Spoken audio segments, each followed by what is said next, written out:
Dans un monde où les apparences dictent souvent la valeur d'une personne, l'histoire d'une jeune fille ordinaire prouve que la véritable grandeur naît du cœur et de la persévérance. Au cœur d'un village oublié de la Creuse, où les rêves semblent aussi rares que les étoiles en plein jour, Élise Moreau, une enfant de 12 ans, va transformer sa vie et celle de ceux qui l'entourent grâce à une voix pure et à un courage indomptable. Cette histoire n'est pas seulement celle d'un talent brut, c'est un hymne à ceux qui, malgré les moqueries et les obstacles, osent faire entendre leur vérité. Préparez-vous à être ému, inspiré, et à croire en la magie des commencements modestes. Dans un lotissement délabré à la lisière de Saint-Loup, un village rural de la Creuse où les toits de tôle ondulés luisaient sous le soleil d'été, vivait Élise Moreau. Les mobil-homes, alignés comme des souvenirs fatigués, abritaient des familles qui, comme les Moreau, vivaient de peu mais portaient en elles une dignité silencieuse. Chaque matin, Élise se levait à 5 heures, non pas pour rêver devant un écran ou choisir une tenue à la mode, mais pour aider sa mère, Marianne, à nettoyer la petite pâtisserie du village, la Mie-Dorée, où elle travaillait à mi-temps.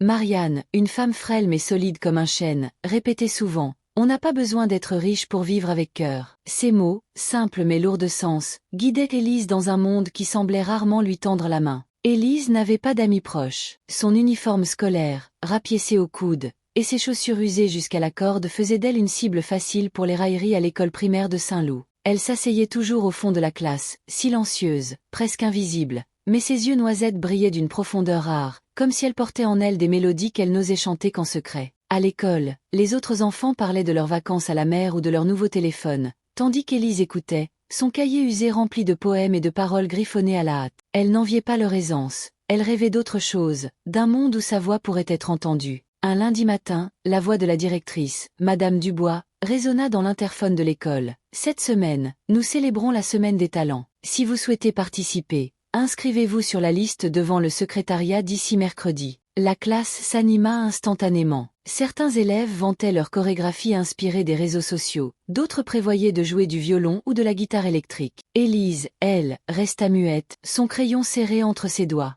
Mais ce soir-là, après avoir rincé les assiettes avec sa mère dans leur minuscule cuisine, elle écouta une vieille cassette que Marianne avait enregistrée des années plus tôt, une collection de chansons folkloriques françaises. Parmi elles, Le temps des cerises, une mélodie douce amère que Marianne chantait quand Élise était malade, blottie sous une couverture élimée. Dans la pénombre de leur mobil-home, Élise prit un bout de papier et y écrivit son nom. « Je vais chanter cette chanson, maman, murmura-t-elle. Le temps des cerises, celle que tu chantes pour moi. » Marianne, surprise, posa une main sur l'épaule de sa fille. « Tu es sûre, ma chérie? Ce n'est pas facile de se montrer comme ça. » Élise hocha la tête, un éclat déterminé dans les yeux. Le lendemain, elle se rendit devant le tableau d'affichage de l'école, où la liste des participants s'allongeait déjà. Ses mains tremblaient, mais elle prit une profonde inspiration et écrivit « Élise Moreau, chant ». À peine 10 minutes plus tard, des rires fusèrent dans le couloir. « Élise va chanter? Ça va être une blague. Elle va peut-être chanter avec une casserole. » Élise entendit tout,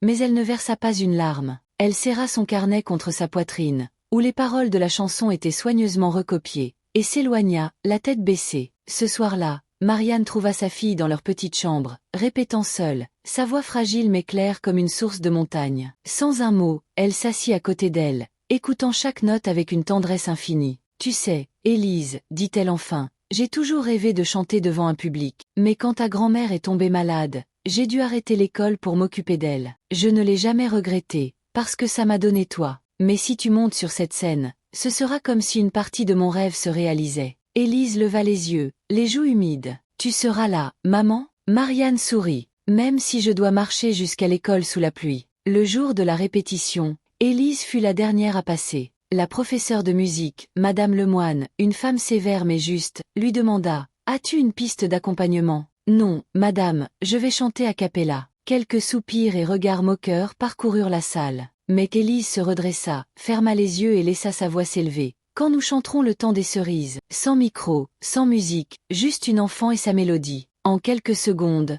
le silence s'installa. Madame Lemoine, qui corrigeait des partitions, releva la tête. Un autre enseignant, occupé à trier des dossiers, s'immobilisa. La voix d'Élise, pure et sans artifice, semblait glisser dans les âmes, même celles des plus distraits. Quand elle termina, personne n'applaudit immédiatement, non pas par manque d'admiration, mais parce que la salle était encore sous le charme, comme figée par la fragilité de « c'est la voix que le monde attendait d'entendre ». Le samedi matin, Élise entra pour la première fois dans un studio d'enregistrement professionnel à Limoges. Les murs tapissés de mousse acoustique et les lumières tamisées donnaient à l'endroit une aura presque magique. Dehors, les klaxons et le brouhaha de la ville continuaient, mais à l'intérieur, le temps semblait suspendu. Claire Valmont avait conduit Élise et Marianne depuis l'arrêt de bus, sa voix douce mais assurée. « Considère cette audition comme une aventure, dit-elle. Chante comme tu l'as fait à l'école. » Élise serra son carnet, vêtue d'une chemise blanche légèrement jaunie et d'un jean propre. Pas de phare, pas de chichi, juste elle, authentique. L'ingénieur du son, Paul, un homme à la barbe grisonnante, ajustait les équipements derrière une vitre. En voyant Élise entrer dans la cabine,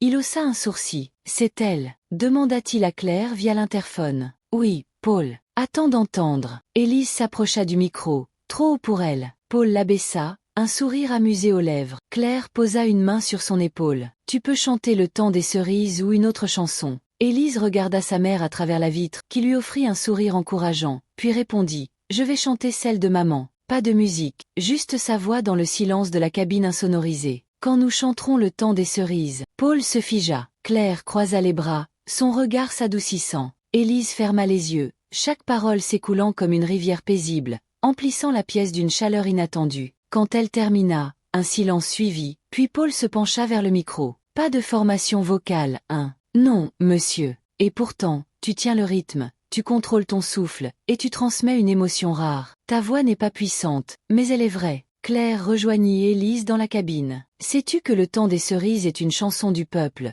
vieille de plus d'un siècle ?» Élise sourit. « Maman dit que c'est une chanson pour ceux qui espèrent encore. » Claire hocha la tête. C'est pour ça qu'elle touche les cœurs. Cet après-midi-là, Claire envoya l'enregistrement au Conservatoire de Bordeaux, où elle siégeait au conseil. Il s'agissait d'un programme de bourse pour jeunes talents ruraux, avec seulement 2 places par an. « Sois toi-même, » dit Claire à Élise. « C'est tout ce qu'il faut. » 3 semaines plus tard, une enveloppe crème arriva au lotissement. Marianne l'ouvrit, les mains tremblantes. « Chère Élise Moreau, votre audition nous a profondément touchés. Nous sommes ravis de vous offrir une place dans notre programme d'été à Bordeaux, avec tous les frais pris en charge. » Marianne pleura, et Élise, fixant la lettre, murmura « Maman, j'ai réussi. » Juillet à Bordeaux était éclatant, le soleil caressant les rues pavées et les façades en pierre blonde. Le Conservatoire de Bordeaux, niché sur une colline, était un bâtiment élégant aux fenêtres ornées de vitraux. Pour beaucoup d'élèves, c'était un simple camp d'été prestigieux. Pour Élise, c'était un autre monde, intimidant mais vibrant de promesses. Elle arriva avec sa valise usée,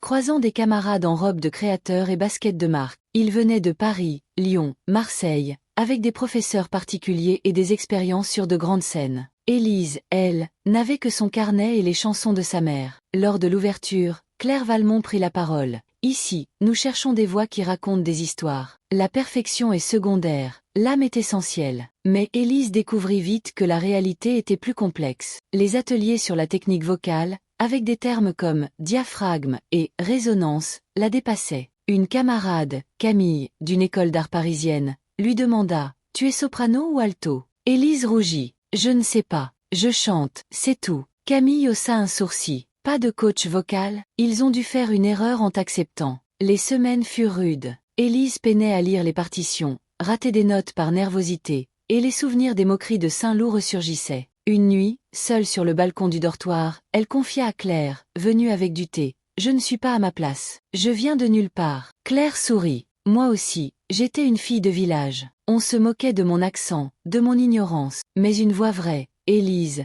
c'est plus rare que n'importe quelle technique. » Pour le concert final, Élise choisit La complainte de la butte, une chanson que Marianne fredonnait en travaillant. Lors de la répétition, sa voix, sans accompagnement, emplit la salle d'une douceur mélancolique. Camille, au premier rang, cessa de chuchoter. Un professeur soupira, ému. Élise ne chantait pas pour impressionner, elle chantait pour se souvenir. Le soir du concert, l'auditorium Saint-André, une salle historique de 600 places, était comble. Sous une pluie fine, parents, musiciens et journalistes s'entassaient. Élise, en coulisses, portait une robe bleu pâle cousue par une voisine de Saint-Loup. Marianne, au 4e rang, serrait un mouchoir brodé du nom de sa fille. Quand Élise monta sur scène, les murmures s'éteignirent. En haut de la rue Saint-Vincent, sa voix, claire et vulnérable, raconta les nuits difficiles, les espoirs fragiles, l'amour d'une mère. La salle se tut, captivée. À la dernière note, Marianne se leva, une main sur le cœur. Puis la salle entière explosa en applaudissements, les larmes aux yeux. Le lendemain, Claire apporta une enveloppe. Le conservatoire t'offre une admission complète pour l'année. Élise sourit à sa mère. Tu viens avec moi? Marianne pleura de joie. Des années plus tard, dans une interview, Élise, désormais célèbre, dit: Le moment où ma mère s'est levée dans la foule, c'est là que tout a changé. Elle m'a vu quand personne d'autre ne l'a fait. Et ainsi se termine l'histoire d'Élise Moreau, du fond de la classe au feu de la rampe, d'une voix ignorée à celle qui a ému des centaines de cœurs. Si cette histoire vous a touché, partagez vos pensées dans les commentaires. Et n'oubliez pas de liker et de vous abonner à l'heure des histoires pour découvrir d'autres récits qui célèbrent l'âme humaine. À bientôt pour une nouvelle aventure.